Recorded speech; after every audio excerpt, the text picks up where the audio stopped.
नमस्कार छात्रों।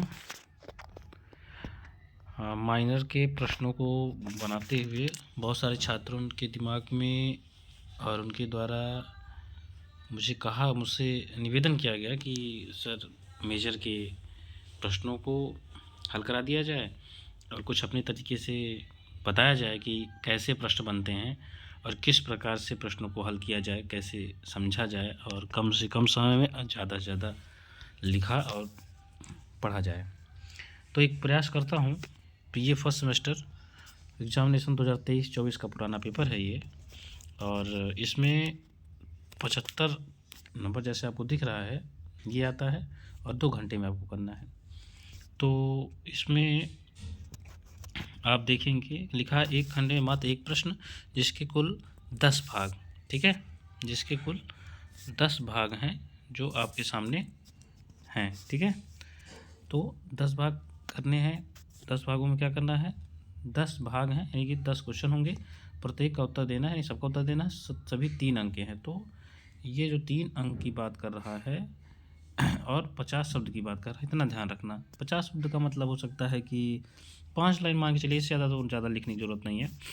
अब 50 शब्द लिखना है तो ये समस्या आती है। जैसे ज़्यादातर छात्र, जैसे पहला प्रश्न है, जॉर्ज ग्रियर्सन के हिंदी साहित्य के इतिहास का ग्रंथ का नाम लिखिए। सामान्यतः छात्र यही करेगा। जैसा देखो मैं आपको दिखा रहा हूँ। उत्तर तो इसका है the modern vernacular literature of northern Hindustan. लिखा कब गया था? तो छात्रों ये लिखा गया था 1889 में। 1839 में जब फ्रेंच भाषा में लिखा गया, फिर महेश दत्त शुक्ल द्वारा लिखा गया और उसके बाद मौलवी करूमुद्दीन है उनकी रचना हो जाती है। तो उसके बाद ये जॉर्ज ग्रियर्सन आते हैं और ये भाषाविद हैं और एक रिसर्च कर रहे होते हैं। उसके स्वरूप में ये ढूंढ रहे होते हैं कि उत्तर भारत में या भारत में कौन सी भाषा ज़्यादा बोली जाती है, जिस पर अगर आप बीएड कर रहे होंगे तो उसमें बताता है प्राच्य और पाश्चात्य विवाद होता है कि इनको इनकी भाषा में ज्ञान दिया जाए या शिक्षा का माध्यम रखा जाए, या वो भाषा या जो है अंग्रेजी के माध्यम से इनको शिक्षा दी जाए। तो एक एक वर्ग था जो ये कह रहा था कि हमें मॉडर्न बनना है, और एक वर्ग ये कह रहा है कि हमें मॉडर्न बनना है लेकिन हमें अपनी भाषा में जो चीज़ सिखाई जाएगी वो ज़्यादा अच्छे तरीके से हमें समझ में आएगी। ये 2 था। वो तो आप बीएड को समझने का प्रयास करेंगे, लेकिन यहाँ पर जॉर्ज ग्रियर्सन वही भाषाविद या रिसर्चर हैं जो लॉर्ड मैकाले की उस दिए गए कार्य को पूरा करते हैं। तो उस शोध में इनका एक ग्रंथ भी आता है। उसी ग्रंथ का नाम the modern vernacular literature of northern Hindustan होता है। अब इसमें लिखा क्या जाएगा मैं भी बता दे रहा हूँ। जॉर्ज ग्रियर्सन, जब आप इसको लिख रहे होते हैं तो आप लिखेंगे कि जो जॉर्ज ग्रियर्सन है हिंदी साहित्य का इतिहास, जॉर्ज ग्रियर्सन के हिंदी साहित्य के इतिहास ग्रंथ का नाम the modern vernacular literature of northern Hindustan है, ठीक है। जब आप ये लिख लेंगे तो आप लिखेंगे कि ये जो है 1889 में संपादित किया गया। जॉर्ज ग्रियर्सन कौन है? फिर आप ये भी लिखेंगे कि इसमें जो है पहली बार इसमें काल विभाजन, मैंने बताया भी है, पहली बार इसमें काल विभाजन का प्रयास किया गया। आप ये लिख सकते हैं। फिर आप ये लिखेंगे कि इसमें जो पहला काल है उसका नाम चारण काल है। इसमें कुछ कालों में सूरदास, तुलसीदास और तुलसीदास के बाद एलिजाबेथ, इस प्रकार से कालों के बारे में। तो ऐसा जब आप लिख देंगे, कुछ लिख देंगे, तो तुलसीदास के बारे में, सूरदास के बारे में इस ग्रंथ में चर्चा की गई, तो ये 50 शब्द हो जाते हैं। और इतना तो आपको लिखना ही पड़ेगा बच्चों। केवल नाम लिख देना, जॉर्ज ग्रियर्सन की रचना थी, हिंदी साहित्य का ये अंग्रेजी, ये आप ये लिख सकते हैं अंग्रेजी भाषा में लिखा गया। जब तक इतना सारा विवरण आप नहीं लिखते हो तो 50 शब्द होंगे नहीं। और अगर 50 शब्द नहीं होते हैं और इतना बात आप नहीं लिखते तो सही उत्तर एक स्टूडेंट, एक छात्र को इतना तो लिखना पड़ेगा। प्रश्न नंबर 2 पे हम पहुँचते हैं। प्रश्न नंबर 1 हमको लगता है लगभग आप समझ गए होंगे। 2 पर आप आइए। और एक चीज़ यहाँ पे ध्यान रखिएगा। मान लीजिए आपने लिखा 1889 को अंडरलाइन कर देना, ठीक है, या 1889 जो भी आप लिख रहे होंगे उसको आप थोड़ा सा कलर में चेंज करके लिख देना। प्रश्न नंबर 2 पर आते हैं। आदिकाल के 2 राष्ट्र ग्रंथ आपसे पूछ रहा है, ठीक है। तो आप लिखेंगे नंबर 1, तो इसमें लिखेंगे पृथ्वीराज रासो लिख दिया। मान लीजिए आपने पृथ्वीराज रासो आपने लिखा। पृथ्वीराज रासो किसकी है? चंदा बरदाई की है। आप उसके बाद जो है आप चाहे तो यहाँ इस तरह से प्रश्न की शुरुआत ना करके हिंदी साहित्य के प्रथम काल का नाम आदिकाल है, जिसकी शुरुआत 7वीं शताब्दी से लेकर के 12वीं शताब्दी के अंत तक है। या आप ये भी लिख सकते हैं कि संवत 1050 से 1375 संवत तक आचार्य रामचंद्र शुक्ल इसकी समयावधि मानते हैं। उसके बाद आप लिखिए इस काल की प्रमुख रचनाएं। इस काल के 2 प्रमुख रासो ग्रंथ इस प्रकार हैं, पृथ्वीराज रासो चंद्रप्रदायी और विजयपाल रासो नल सिंह लिख दीजिए, या और कोई लिखना चाहें परमाल रासो जगनिक कह दीजिए, श्यालाखंड भी कहा जाता है, तो आप ये भी लिख सकते हैं। ये इतना तो आपको लिखना पड़ेगा छात्रों, इतना लिख देंगे 50 शब्द भी हो जाएगा। और अगर इस काल में आप नीचे भी लिख सकते हैं, उस ऊपर वाले में भूमिका में लिख देते हैं आप कि इस काल में जो रचनाएं हैं वो वीरप्रभ रचनाएं हैं। और बस राष्ट्रग्रंथ ही पूछा, ज़्यादा कुछ लिखने की जरूरत नहीं है। प्रश्न नंबर 3 पे आते हैं, आचार्य रामचंद्र शुक्ल ने भक्ति काल को कितने भागों में विभाजित किया, नामों लिख कीजिए। यहाँ पर आपको ये अब लिखना पड़ेगा कि वही से ही पैटर्न जैसे उसमें लिखा है, आचार्य रामचंद्र शुक्ल हिंदी साहित्य का इतिहास का नाम। आचार्य रामचंद्र शुक्ल ने भक्ति काल के इतिहास को 2 भागों में बांटा है। प्रथम भाग सगुण है, प्रथम भाग निर्गुण है, और दूसरा भाग जो है वह सगुण है। आप ये लिखेंगे। इसके बाद लिखिए सगुण काव्यधारा को रामचंद्र शुक्ल ने, निर्गुण काव्यधारा को रामचंद्र शुक्ल ने 2 भागों में बांटा।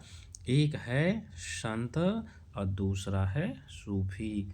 इसमें भी आप लिख दें, संतों में कबीर दास का नाम प्रमुख रूप से लिया जाता है, सूफी में जायसी आदि का नाम लिया जाता है। अब उसके बाद यहीं पर आपको तुरंत बताना होगा कि दूसरा सगुण काव्यधारा में को भी 2 भागों में बांटा गया।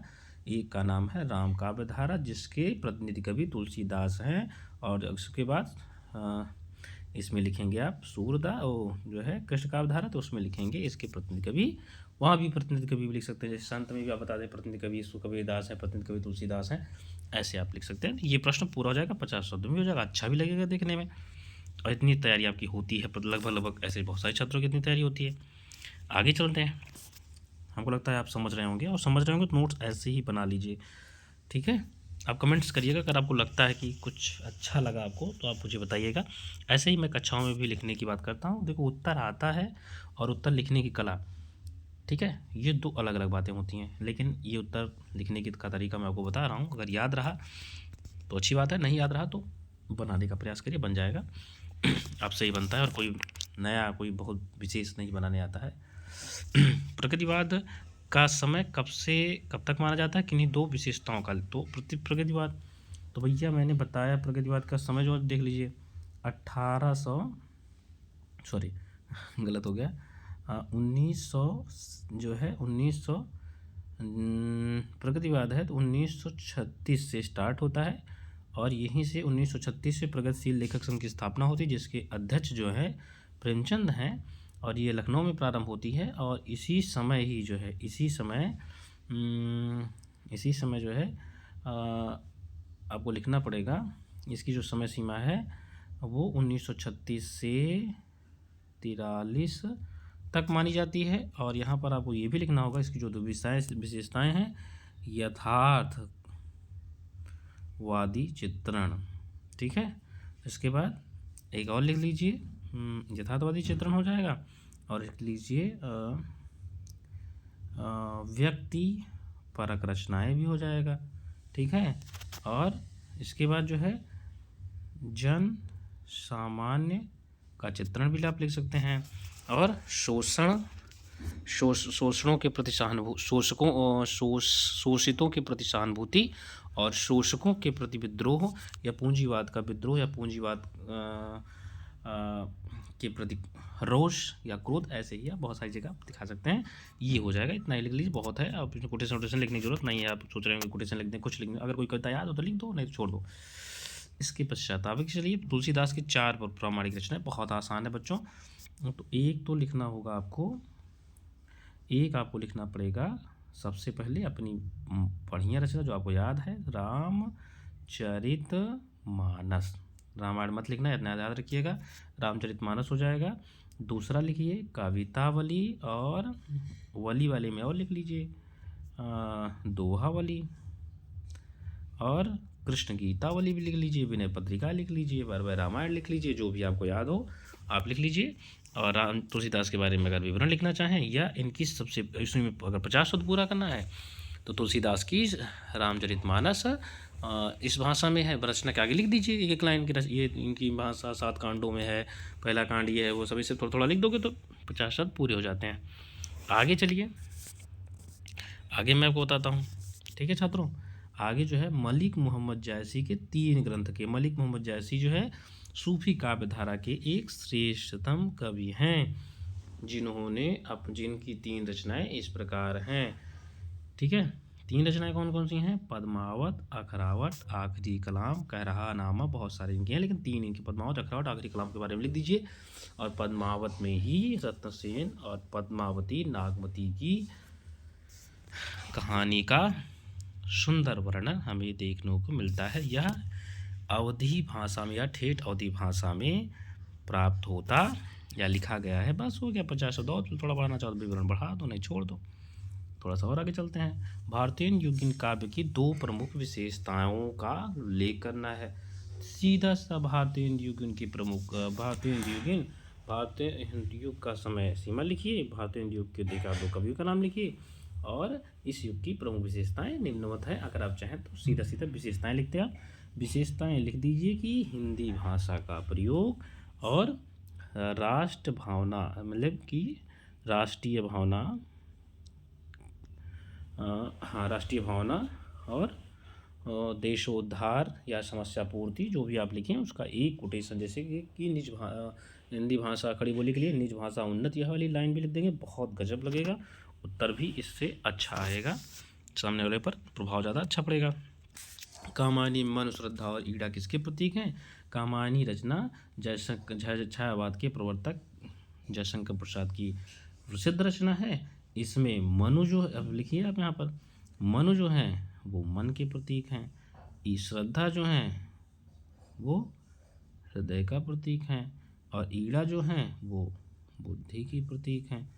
बस इतना ही लिखना है आपको, छोड़ दीजिए। इसके पश्चात मैं आपको थोड़ा सा और बताने वाला हूँ।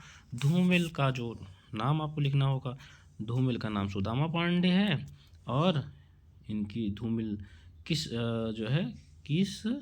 रचना को साहित्य अकादमी, धूमिल की एक रचना थी जिसका नाम था कल सुनना मुझे, और ये रचना जो है 1979 में जो है इसको, इनकी मरणोपरांत जो है इसी रचना पर इनको साहित्य अकादमी पुरस्कार मिला। ये इतना आपके जानने लायक था और इसमें कुछ ज़्यादा कुछ जानने लायक नहीं है। और अगर आप चाहें तो लिख दीजिए कि इनकी कविता में संघर्ष, प्रतिरोध होता है, आम जीवन का चित्रण होता है, आप कुछ बहुत कुछ दिखा सकते हैं। अब मैं आगे चल रहा हूँ। ठीक है, आगे चलते हुए हम पहुँचते हैं प्रश्न। देखिए यहाँ पर आ गया लघु उत्तरीय प्रश्न। लघु उत्तरीय में अब बढ़ेगा, छांक बढ़ेगा, 4 प्रश्न करने हैं 150 शब्दों में। अब लघु उत्तरीय प्रश्नों के लिए 1 पेज कम से कम तो लिखना ही चाहिए या 1.5 पेज। अधोलिखित काव्यांशों की सप्रसंग व्याख्या करनी है। ये कविता जो है बच्चों, इसमें जो है आपको क्या क्या लिखना होगा? सबसे पहले आप लिखिए संदर्भ में 2 चीज़ें आवश्यक हैं कि ये कविता कहाँ से है और किसकी है, बस इतना बहुत है। फिर प्रसंग लिखिए आप, प्रसंग में लिखिए कि इस कविता में कि क्या बात कही गई। तो इस ऊपर वाले दोहे में निजामुद्दीन औलिया, जो कि अमीर खुसरो के गुरु हैं, उनके बारे में इसमें बताया गया है कि उनकी मृत्यु पर यह कविता उनके शिष्य अमीर खुसरो ने लिखी थी। और अगला दोहा भी उसी से है, विरह का दोहा है, तो आप इसको दिखा सकते हैं। इसके बाद अगला जो ये पद यह है, ये सूरदास के भ्रमर गीत सार से है, सूरदास के सूरसागर की रचना से है। ठीक है, जिसमें जो है दिखाया गया है कि आओ घोष बढ़ो, यानी कि जो है आयो घोष बढ़ो व्यापारी। ऐसे ही आप पढ़ लीजिएगा। वैसे तो मैंने इसको पढ़ाया है कि हमारे गांव में बड़ा व्यापारी आया है, ये एक प्रकार का उलाहना है और गोपिकाएँ जो है उनको धोसे कहती हैं, आप देख लीजिएगा।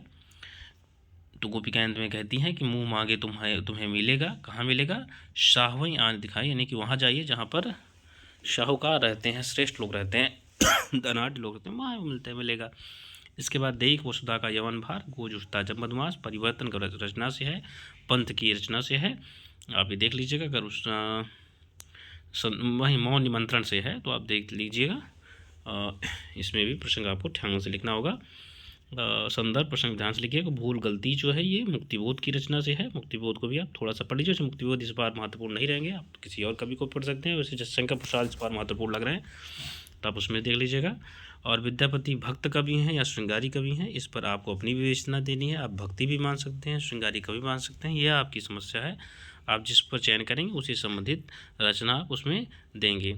प्रश्न नंबर 5 पर है, कबीर भक्त तो थे ही समाज सुधारक हैं। कबीर की कविता में भक्त का विवरण आप दिखा दीजिए या समाज सुधारक दिखा दीजिए। तो समाज सुधार अगर और थोड़ा सा पढ़ना पड़ेगा या किसी कवि के द्वारा जो रचनाएं हैं उसको पढ़ना पड़ेगा, उस हिसाब से आप समझ पाएंगे कि कबीर भक्त हैं या समाज सुधारक हैं। या अगर आपको इस स्पष्ट रूप से और जानना हो तो आप बताइएगा, तो हम कुछ आपको PDF या कुछ नई चीज़ें आपको उपलब्ध कराने का प्रयास करेंगे।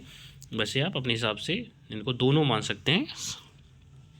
वैसे कबीर समाज सुधारक हैं, उनकी कविता जिस प्रकार से लोगों को सुग्राह्य हो या उनकी बात जिस तरह से सुग्राह्य हो, और संत वैसे ही की काम किया करते थे, इसलिए इनको जो है कवि भी कहा जाता है। और भक्त हैं या समाज सुधारक, तो भाई समाज सुधारक ईश्वर का ही तो कार्य कर रहा होता है। आप ये देख लीजिएगा, अपने हिसाब से सिद्ध करिए। बिहारी ने गागर में सागर भर दिया, बिहारी ने गागर में सागर भर दिया, इसका मतलब जो है कम पंक्तियों में इन्होंने बहुत बड़ी बड़ी बातें कर दी हैं, इसको आप सिद्ध करिए। ठीक है। अब इसके बाद जो है श्रद्धा सर के आधार पर प्रसाद की काव्य भाषा आपको लिखनी है। तो अगर काव्य की भाषा कैसी है तो आप लिखिएगा, खड़ी बोली है, फिर इसमें बात और क्या क्या कही गई है, किस प्रकार से उसमें बातें की गई हैं, किस प्रकार से श्रद्धा सर को रचित किया गया है, आप ये लिखिएगा। प्रयोग आदि काव्य की प्रमुख विशेषताएं जो है, प्रमुख प्रवृत्तियाँ लिखनी है। प्रयोग आदि के 5 लिख देना विशेषता भैया, और किसी 1-2 का कोटेशन अगर आपको याद हो, कोई कविता याद हो, जैसे कल की बाजे की याद हो या कुछ याद हो, तो आप वो लिख दीजिएगा, काम खत्म हो जाएगा। प्रश्न नंबर 5 का आगे आ जाइए। इसमें लिखा है दीर्घ उत्तरीय प्रश्न। इस खंड में कुल 4 प्रश्न हैं, जिसमें केवल 2 प्रश्नों का उत्तर देना है। प्रत्येक का उत्तर 450 शब्दों में होना चाहिए। प्रत्येक उत्तर के लिए 10.5 यानी 10/2 अंक निर्धारित है। आदिकाल के नामकरण पर समस्या पर विचार कीजिए, इसे वीरगाथा काल कहना उचित है। इस पर प्रश्नवाचक चिन्ह लगा है। तो मैंने आपको बताया था कि बहुत आसानी से समझाया था, एक पंक्ति में आपको बता दे रहा हूँ।